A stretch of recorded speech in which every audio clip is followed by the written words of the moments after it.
What's up, everyone? I hope you're all having a fantastic day. To get us started in today's video, we've got a tweet from 801 XRP. As we can see, Aswar S. Prasad Talani, Senior Professor of International Trade Policy at Cornell University, speaks, saying that banks that don't trust each other to have a mechanism outside the bank system, but if you do have, as with DLT, that can cross-verify each other, banks can work together. This is such an interesting conversation. Listen in. I want to come back to the experience in India in a moment, but Ashwar, let me kind of tease out something that was implicit in your presentation. One of the big lures of digital currency is the potential reduction of costs, the potential ease of transaction, potentially more inclusiveness, the ability of individuals to have greater access to financial services. I mean, you're already seeing some of that playing out in China. And yet, all of this sort of incredible globalism is happening at a time when in the non-digital world, the opposite is happening. And this gets to the idea of legal frameworks and regulatory frameworks and how the digital economy in general is going to be regulated at forget about a global level, just a regional level. We're still teasing that out. How do you bring all these things together as you're thinking from a central banker's point of view about how to move forward with digital currency?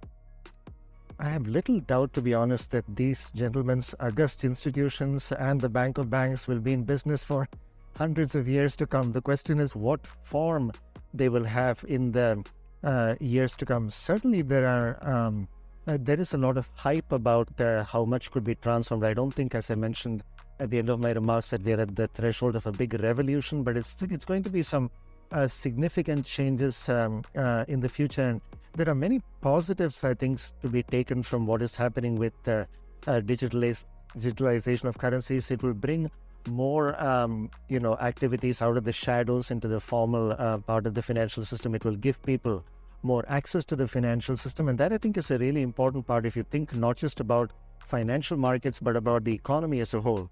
One of the reasons why, especially in emerging markets, but in many other countries, we are seeing certain retrograde political forces gaining power is because many people don't feel connected to the economy. And I think connection to the financial system is a very important part of it. If you feel that the reforms in a country are going to benefit the elite who are connected and most of the others are left out, this is, I think, a very important part of that connection. So I think there is, at some level, really transformative power in the new technologies and as central banks adopt these technologies. But I worry also about potentially downplaying certain aspects we are seeing in the world out there. That I think the trust is a really crucial issue. But one interesting question is whether verification can really take the place of trust. As Governor Ingves and Governor Patel correctly pointed out, it's very hard for banks which don't trust each other to have a mechanism that goes outside the central bank. But if you do have, as with the distributed ledger technology, a way of providing verification in a much more obvious way, one can think about central banks, maybe thieves working together, essentially getting together and creating a verification system where they can cross-verify each other. I don't think we're quite there yet. I don't know if there will be still an element of trust that is missing even among these financial institutions, which are, after all, competitors. But I don't see it as implausible that verification could start, at least to some extent, taking the place of trust. I don't think it will take the place of trust enough to displace fiat currencies. I don't think it will displace something like the dollar as a reserve currency, as a store of value. And given the amount of volatility we see in things like Bitcoin right now, which paradoxically are being used as stores of value, apparently, rather than mediums of exchange, I can still see them beginning to play important roles as mediums of exchange as the technology matures and stabilizes. That's interesting. Governor Patel, you're nodding. Do you agree with this? I do broadly agree with what Ishwar is saying. I think that there will be elements of this which either will come into play or are already in play. I mean, the whole issue of financial inclusion, using the e-payments, etc., that's already happening. So that is in a way more fintech rather than cryptocurrency or a crypto asset.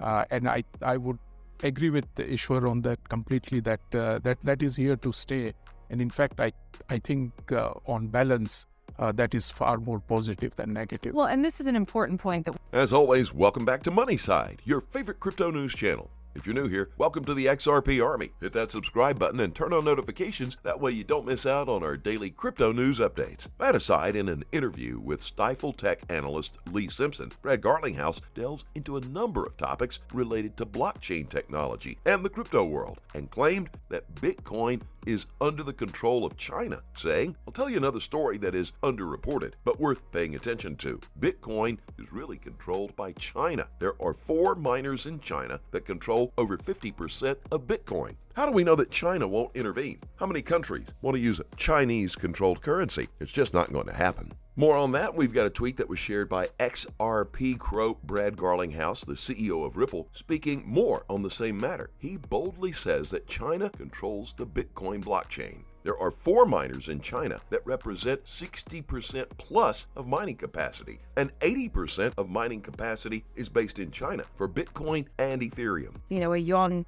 digital coin here. Right. Who's leading? Well, it depends a little bit how we talk about leading. I mean, China, to your point, it's been fascinating to see it. I mean, they really, through mining power, control the Bitcoin blockchain. You have 4 miners in China that represent something like 60+% of mining capacity, and 80% of mining capacity about is based in China for both Bitcoin and Ether. So in many ways, I think China's been incredibly strategic about how they think about that. Yeah.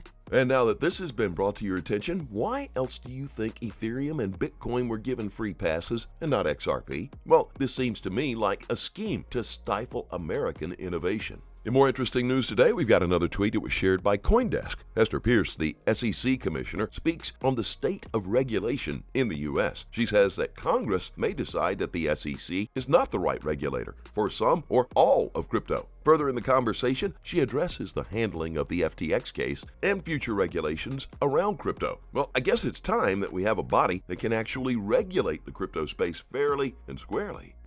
I think in the crypto area, it is complicated because there are some things that clearly fall within our jurisdiction. There are other things that we probably need to get congressional directive from, and Congress may decide that the SEC is not the right regulator for some or all of crypto, and so that is necessary for us to understand as well. But we could have laid the groundwork, and we could have gone to Congress and said, look, here's what we think we have authority over. Here's where we think we need clear authority, more clear authority, or we need additional authority. And we could have done that jointly with the CFTC, which I think would have been particularly productive. But instead, we've all been bringing enforcement actions and not really sat down and had those important conversations. As we wind down on today's video, have you been wondering if XRP can make you a millionaire in 2023? Well, let's find out. According to an article that was shared by Blockzite.com, there has been speculation that Ripple XRP could potentially drive the next bull run in the cryptocurrency market due to its increasing adoption by financial institutions and its potential use cases in the financial industry. Despite the SEC lawsuit, Ripple and XRP continue to prove just how great XRP is and could usher us to the next phase of financial innovations. As always, please do your own research and always trade safely, guys. Please keep in mind we're not a licensed financial advisor. All the videos on this channel are intended for entertainment purposes only. You can let us know what you think in the comment section below, and let's start a conversation. Thanks as always for watching. Couldn't be here without you. Don't forget to like this video and please click on that subscribe button. And be sure to turn on notifications, that way you get posted when we put up new content. Look forward to seeing you next time here on Money Side.